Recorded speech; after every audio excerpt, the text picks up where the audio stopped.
So there are clouds on the horizon. There appears to be an economic catastrophe on the way. We already know that Trump's tariffs have completely changed the economic climate that we're in. Whether it's the IMF or governments around the world, there was widely predicted to be economic growth in the whole of the West over the coming year and years ahead. There was a stable prediction of a stable recovery as we continue to grow out of the pandemic. America was at the head of the pack, growing faster than any other country. Now, what seems to have happened is that Trump's tariff policy has thrown everything into turmoil. What was a steady trajectory upwards is now faltering and widely predicted by most economic forecasters to lead to a recession. So we already know that a recession is on the way. Goldman Sachs, for example, say that there's a 60% chance that US will come into a recession. And as I say now, most forecasters have developed a consensus that a recession is likely. But that's only one economic bomb. There's another economic bomb currently being forged by Trump and the Republicans that is about to hit the US and therefore the global economy. And that is the budget that they're currently constructing. You see, what they're looking to do at the moment is to continue Trump's tax cuts, to extend them, particularly for the wealthy. So this will be a series of tax cuts that almost exclusively help the wealthy only, taking down tax rates for those people who pay the higher rates of tax. Now, that will result in a ballooning of the deficit that is already pretty large. That ballooning of the deficit is going to make America's structural economic setup pretty much impossible to maintain. There is an economist, a widely respected economist, called Kenneth Rogoff. He actually predicted the 2008 financial crash. He wrote a book about it before the crash happened. Unfortunately, by the time the publishers got it out, the crash had already happened. But he wrote the manuscript before the crash happened, predicting exactly what was about to happen. And he was absolutely right. That same economist, Kenneth Rogoff, is now predicting another major economic collapse, proper financial crisis, likely to happen when the damage that has already been brought about by Trump's tariffs is combined with the reality of the budget that the Republicans are about to pass in Congress and Trump will sign into law. That budget, as I say, will balloon America's deficit. The issue here is that America already pays a huge amount of money every year just to service its deficit. It has to pay massive interest payments every year, so much so that it's close to $1 trillion now that it has to pay every year just in order to pay off its debt. That is more money than it spends on its entire defense budget, which happens to be the biggest defense budget in the history of the world, certainly the biggest defense budget on the planet and multiple times higher than any other country in the world. And yet, the amount of money the US pays on interest for all of this debt is higher than that still. So America has enjoyed a huge largesse from markets who have been lending it money over the years, year on year, to surface this massive budget deficit that it has. And Trump is about to balloon and explode that deficit with another round of tax cuts for the wealthy. So when you combine that with the damage that's already happened from the tariff policy, then what you're going to get is an enormous breakdown of the economic system. Now I'll talk more about that and how exactly that is going to play out in people's lives in a moment after a quick word about the channel. I hope you're enjoying the video. As a psychiatrist who's fascinated by the worlds of politics and economics and philosophy, I love making these videos, and if you'd like to see more of them, then please do like and subscribe and comment in this video. What you'll find is that there's a beautiful community growing up around this channel. We're all going through a national and international trauma right now because of what's happening and where our leaders are taking us. And in this channel, you'll find people honestly sharing their situation and their distress, and other people responding with kindness, empathy, and compassion. So please join this wonderful community that we're forming, join in the comments and the dialogue that's happening.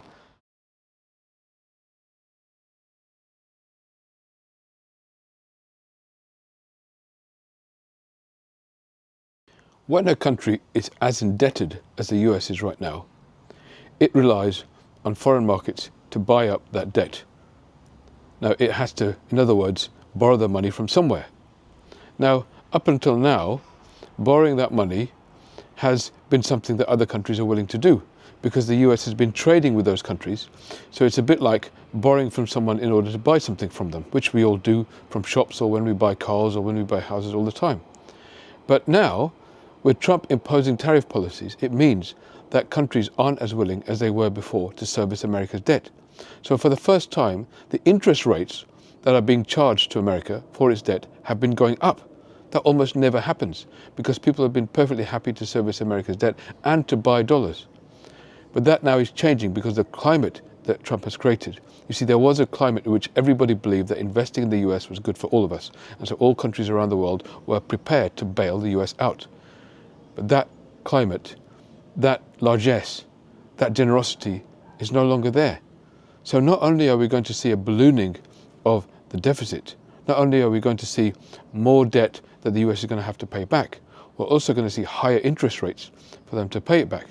And on top of that, on top of those two bombs, the bomb of the tariffs, creating a completely different climate, together with the bomb of this massive debt that they're going to build up by creating these huge tax cuts.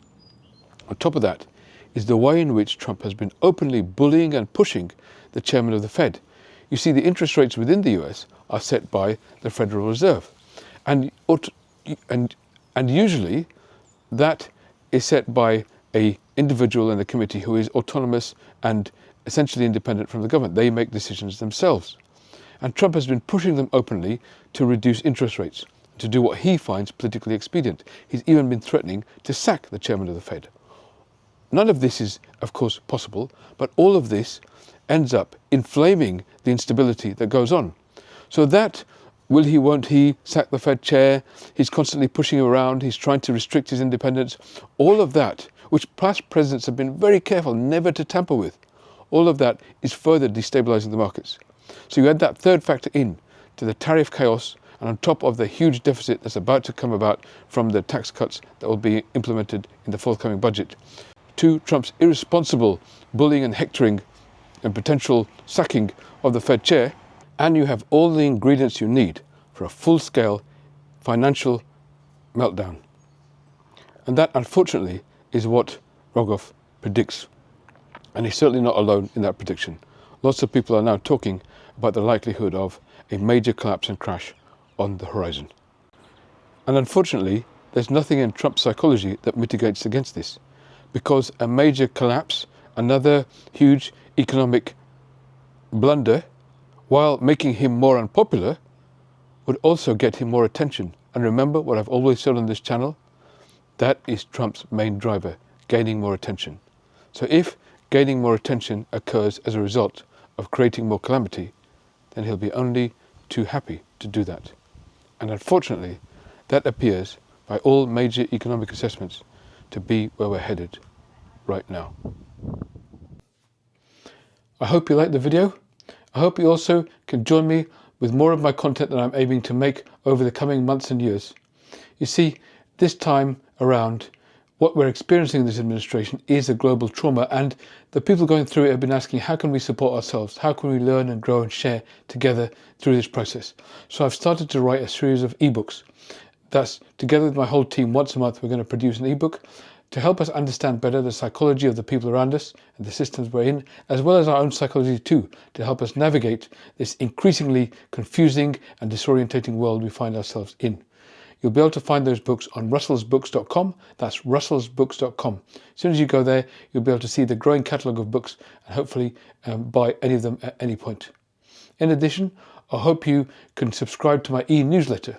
See, there's a link in the description of this video and also the description of the channel. And if you go there, you'll be able to fill out a form. Once you've completed the form, you'll then be able to get subscribed to my e-newsletter. And that way you can always be kept up to date about the content I'm producing. You see, the fact is that this platform, as well as all platforms, are owned by a very small number of oligarchs. And at any point, they might decide to shut down a channel like this. And if they do that, then, well, it's going to be hard for us to keep connecting. So if you sign up for my e-newsletter, that way you'll be able to make sure that you'll be informed about my content wherever it's delivered and wherever it lands. Finally, I hope you might also consider becoming a member of the channel. If you do, you'll get these ebooks for free every month. So all the ebooks I produce go free to my members who join the channel every month. Also, you can get priority response to comments, and there's also a members only chat page for higher level members that we engage in regularly to sort of learn, share and support one another. As I say, this is a difficult time, it's a traumatic time in history, so many of us need support from each other. I'm hoping each of these things can help all of us create a better tomorrow together. Thank you.